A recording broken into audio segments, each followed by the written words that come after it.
మన swipe wonder లా toilet cleaning ను సులభంగా మార్చే పవర్ఫుల్ ప్రొడక్ట్ ఎలిమ్ టాయిలెట్ క్లీనర్. గార్లు ఏమిటి ఆలోచిస్తున్నావు? సినిమా పక్షి ఎలా ఉన్నాయి గార్లు? 1978లో గారెలు చేపల పులుసుతో తింటే ఆరోగ్యానికి చాలా మంచిదని అక్కినేని నాగేశ్వరరావు గారు పత్రికలో స్టేట్మెంట్ ఇచ్చారు. దాన్ని ఒకే ఒక హీరోయిన్ సమర్థించింది. ఆ హీరోయిన్ వయసు ఎంత, ఎన్ని పిక్చర్స్ లో యాక్ట్ చేసింది, ఎప్పుడు సినిమాలో చేరింది? నేను బుద్ధి తక్కువ అడిగాను కదే, నన్ను చంపే. నా ప్రశ్నలకు సమాధానం చెప్పి అప్పుడు బాగా తినండి. కింద జన్మలో నేను పెనవై ఉంటాను, నువ్వు అట్టై ఉంటావు. అప్పుడు నేను కాల్చాను, ఇప్పుడు నన్ను కాల్చి తినేస్తున్నావు. నా ప్రశ్నలకు సమాధానం చెప్తేనే గార్లు ఇచ్చేది. చెప్పండి. నన్ను తిన్నీవే అమ్మా. ఇందాక నుంచి నన్ను చంపేస్తుంది. నువ్వు దెబ్బ కొట్టాయమ్మా. ఏమిటి స్వప్న, ఇందాక మాటల్లోనే వెళ్ళిపోయావు? ఎక్కడికి వెళ్ళావు? ఏమిటి అలా కొత్తగా చూస్తున్నావు? అంకుల్ ఏంటమ్మా?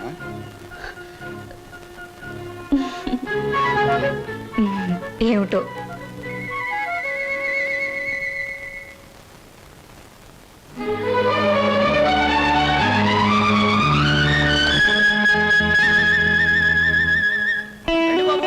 ఫోటో 3 రూపాయలు, ఫోటో 3 రూపాయలు, గంటలో డెలివరీ 3 రూపాయలు. గొంతు చించుకుని అరుస్తున్నాం కదమ్మా 3 రూపాయలని. ఒక్కరికైనా ఎంతేనా, ముగ్గురికైనా? ముగ్గురికైనా 30 మందికైనా. ఫోటో మారదు, ఫోటో సైజు మారదు, నా కేక మారదు. తీసుకుంటారా? రండి.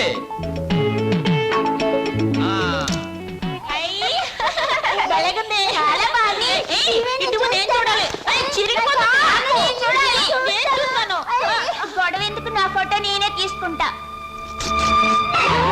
నా ఫోటో నా దగ్గర ఉంది, మీ ఫోటో మీరు తీసుకోండి. ఏమిటమ్మా స్వప్న, అంత ఆనందంగా ఉన్నావు? కళ ఏమైనా వచ్చిందా? ఇంతకాలం ఒకే లోటుతో నా గుండె బరువైపోయింది అంకల్. ఈ రోజు ఆనందంతో బరువై మాటలు రావడం లేదా. మీలాంటి మనిషితో అన్ని విషయాలు చెప్పుకుని గుండె తేలిక చేసుకుని బాధను తుడిచేసుకోవాలనుంది. చెప్పమ్మా. చింటూ, అదే మన శ్రీను. నేనింతకాలం ఎదురు చూస్తున్న నా బావే. ఆ టికెట్ నా కోసం కొన్నదే. అందులో చింపిన ఫోటో ఇదిగో. ఇంతకాలం నేను ఒంటరిదాన్ని అనుకున్నాను. ఒకేసారి ఎంతమంది నా వాళ్ళైపోయారంక.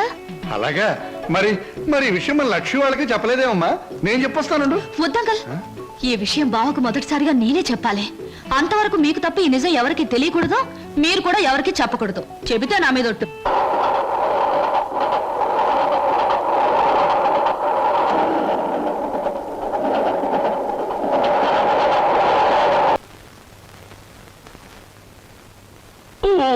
శుభ సాయంకాలం. ఈ సాయంకాలం నువ్వు ఇక్కడ ఉండడం నాకు చాలా థ్రిల్గా ఉంది. కరెక్ట్. మీకోసం ఎదురు చూస్తున్నాను. ముఖ్యమైన విషయం మీతో మాట్లాడాలి. ఈ నిశాచరుడు ఇక్కడ ఉండవచ్చా, ఉండకూడదా? ఎవరైనా ఉండొచ్చు, పర్వాలేదు. ఎలా? మనసు విప్పి మాట్లాడే దగ్గర, మూటలు విప్పి లెక్క పెట్టే దగ్గర, మూటలు కట్టి దాచే దగ్గర, మనసైన మగవాడితో గుసగుస రసరస బుసబుస ఊసులాడుకుని ఊగిపోయేటప్పుడు ఎవరూ ఉండకూడదని రసిక రాజశేఖర రాజమార్తాండ శ్రీ బొక్కలంబోదరం ఎప్పుడూ చెప్పారు. పాపం, మీరు కోరిన ఆనందం, మీరు చూపించే అభిమానానికి సమాధానం కేవలం ఒక మాటలో చెబితే బాగుండదని ఈ కవర్లో ఉంచి మీ చేతిలో పెట్టాలని వచ్చాను. పెట్టండి, సీరియల్ కథలా చదువుకుంటాను. ఇది చదివితే మీరు చాలా థ్రిల్ అయిపోతారు. అసలు నా కాబోయే భర్తతో వచ్చి ఇవ్వాలనుకున్నాను, కానీ ఆయన ఇంకా ఊరి నుంచి రాలేదు. ఉంచండి, వస్తాను. ఏమిటి సమాచారం? లవ్ లెటరా? మీటింగ్ ఎక్కడ? కాదు, దెబ్బ కొట్టింది. ఇది దాని రాజీనామా. ఎగిరింది మన మీద రెట్ట వేసి తూన పికిలి పిట్ట. ఎక్కడికమ్మా? ఏమిటి హడావిడి? అంకుల్, బయటికి వెళ్లే వాళ్ళని ఎక్కడికి నడకూడదని మీరే నాకు చాలా సార్లు చెప్పారు. మరి మీరే చెప్పి మీరే అడిగితే ఎలా? టైం అయిపోయింది, ట్రైన్ వచ్చేస్తుంది, నేను ఇక్కడే ఉంటే ఎలా? మరి ఆగేవా? నువ్వెందుకమ్మా వెళ్ళడం? ట్రైన్ దిగి వాడే వచ్చేస్తాడుగా. మరి అందుకేగానే వెళ్ళేది. బావని రిసీవ్ చేసుకుని ఆశ్చర్యపోయేలా విషయం చెప్పేస్తాను, అంతే. బావ థ్రిల్ అయిపోతాడు. ఆ థ్రిల్లోనే బావని ఇంటికి తీసుకొస్తాను, చూడు. విడిపోయిన మమతలు కలవడం కన్నా థ్రిల్లే ఉంటుందమ్మా. అది నాకు థ్రిల్లే. నేను వస్తాను. ఎందుకమ్మా? ట్రైన్ వచ్చే వేళయింది. అదిగో 9 డౌన్. నువ్వు ఇలా వెళ్ళేసరికి వాడు ఏ ఆటోలో అలా దిగుతాడు. అప్పుడు నువ్వు నాకు థ్రిల్ ఎలా ఇస్తావమ్మా? వాడిస్తాడు మనకి థ్రిల్.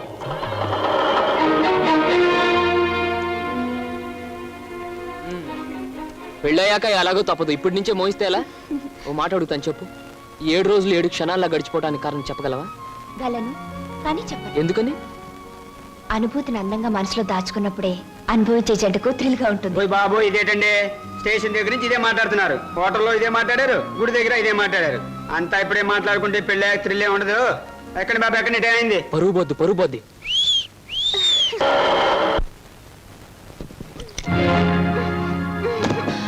అక్క ఏమిటిది? నువ్వు వెళ్ళిపో. నువ్వు ఇక్కడి నుంచి ఏం జరిగింది తర్వాత చెప్తాను. ముందు నువ్వు ఇక్కడి నుంచి వెళ్ళిపో.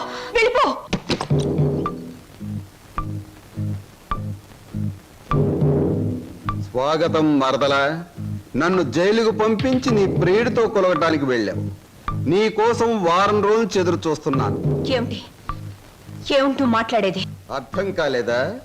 నేను తెచ్చిన సంబంధాలు ఎందుకు వద్దంటున్నావు? నీ పాతివత్యం ఏ పాడితో నాకు ఇప్పటికి అర్థమైంది. నిన్నెవడికో ఇచ్చి పెళ్లి చేసే కంటే నేనే సొంతం చేసుకున్నాను అనుకో. అక్క చెల్లిద్దరు జాయింట్ గా నా దగ్గర పడి ఉండొచ్చు. రావే.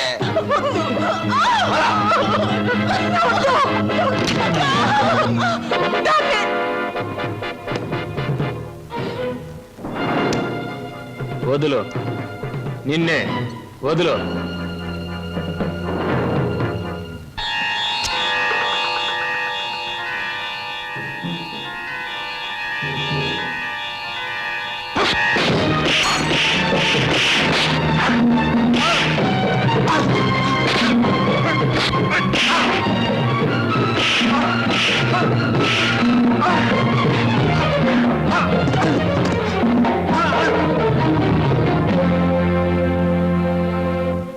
బాబు, సమయానికి నువ్వు రాకపోతే దాని బ్రతుకు బండలైపోయేది.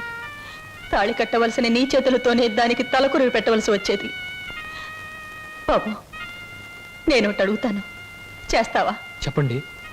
ఆ దుర్మార్గుడు దాన్ని ఆ మాన మర్యాదలతో ఉంచడు. దాన్ని నీ వెంట తీసుకెళ్ళిపో బాబు. నీ కాబోయే భార్య నువ్వే రక్షించుకో. దాన్ని కాపాడే శక్తి నాకు లేదు. అది హాయిగా బ్రతికితే చాలు. నేను వాడి చేతుల్లో చచ్చిపోయినా పర్వాలేదు బాబు. తీసుకెళ్ళు. అది కదండి. పెళ్లి కాకుండా ఇంటికి తీసుకువెళ్తే లోకం ఏమైనా అనుకుంటుందనా? అనుకోని బాబు. మనం అంటే ఏమిటో మనకు తెలిసినప్పుడు తెలియని లోకులు కాకులే ఏమనుకుంటే మనకే. తల్లి తండ్రి ఈ నీ కాళ్ళు కడిగి కన్యాదానం చేసి నీ చేతుల్లో పెట్టలేకపోయినా కనీసం ఈ రోజు నా చేతుల మీదుగా నీకు అప్పగించగలుగుతున్నాను. తీసుకువెళ్ళు బాబు. సరే.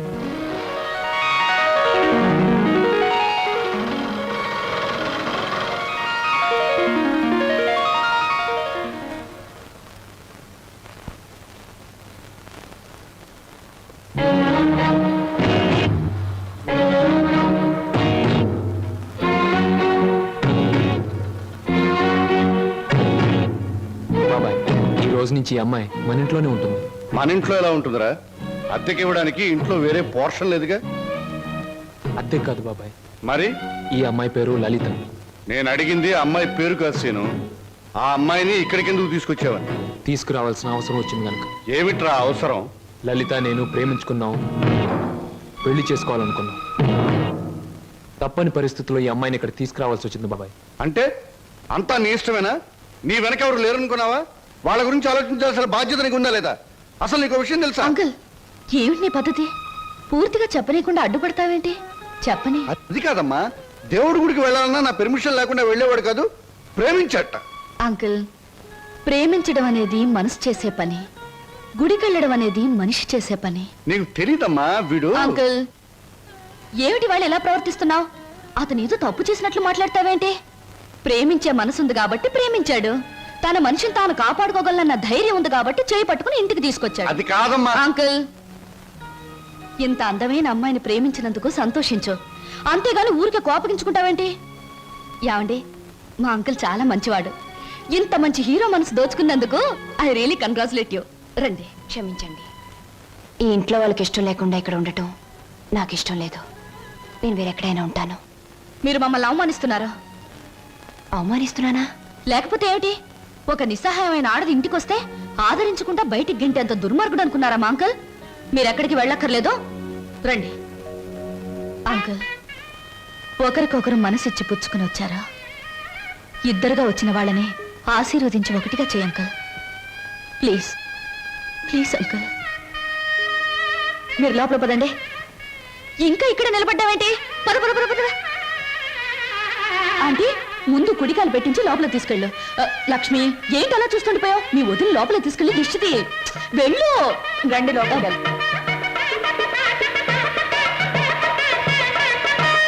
ఏమిటమ్మా, ఏమిటి నువ్వు చేసింది? ఇప్పటికైనా చేయి దాటిపోలేదు. వాడికి నిజం చెప్పే, లేకపోతే నేను చెప్తాను. వద్దంక, ముందుగానే స్టేషన్కి వెళ్ళుంటే అక్కడే నిజం చెప్పేదాన్నేమో. ఇప్పుడు బావ పక్కన అమ్మాయిని చూసి కూడా నిజం చెప్పడం వాళ్ళని విడదీయడానికేగా అంకుల్. అమ్మా అంకుల్, కృష్ణాష్టమి రోజున మన ఇంట్లో మంచి జరుగుతుందని నువ్వే కదా నాతో చెప్పావు. నాకు మంచి జరుగుతుందని నువ్వు అనుకున్నావు, బావకు మంచి జరుగుతుందని నేను అనుకున్నాను. నేను మరోసారి ట్రైన్ మిస్ అయ్యాను అంతే. బాధపడకు అంకుల్, రేపు కృష్ణాష్టమి రోజు అదిరిపోవాలి. వస్తాను.